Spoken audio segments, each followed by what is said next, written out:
ئایا قوربانی بۆ مردوو دەکرێ؟ بە تایبەتی دایک و باوک بەبێ ئەوەی وەسیەت بکەن. یەکەم خاڵ ئاگادار بن، کۆمەڵێک عولەمای زۆر دەڵێن قوربانی دروستە بۆ دایک و باوکت بیکە یا بۆ کەسێکی تر بەو مەرجەی وەسیەتی کرد بێ. ئەڵێن ئیمامی عەلی ڕەزای خوای لێبێ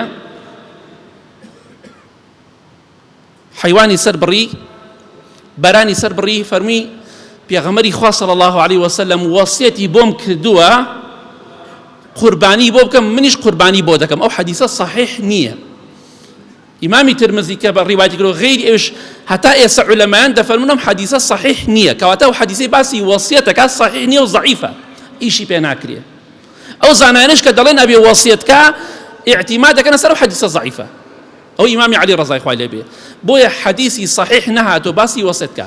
دەیا حەدیسە بوخاری مسلم و غەیری بوخاری مسلم داهاتووە کە پێغەمبەری خوا صلی الله علیه وسلم پرسیاری نەکردو ئێمە خێر و سەدەقە بۆ مردوەکانمان بکەین؟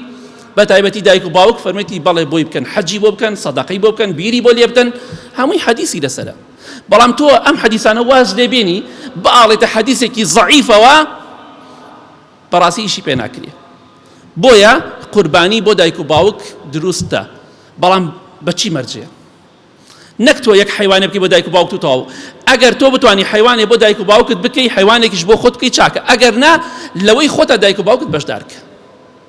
وە دەتوانی حیوانێکی گەورە جوانەگایەک مانگایەک بکەی گوێرەکەیەکی باش کە تەمەنی قوربانی هەبێت، دەتوانی بیکەیتە قوربانی بۆ خۆت و هەندێک مردووشی تێ بکەی، بۆ 7 نەفەرە بێ، بۆ 7 ماڵ یا 7 نەفەر.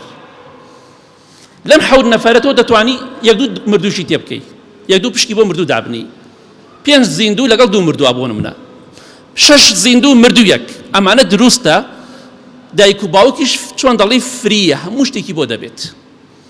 ئەو کەسانی کە ئەڵێن حەدیسی وەسیەت ضعیفە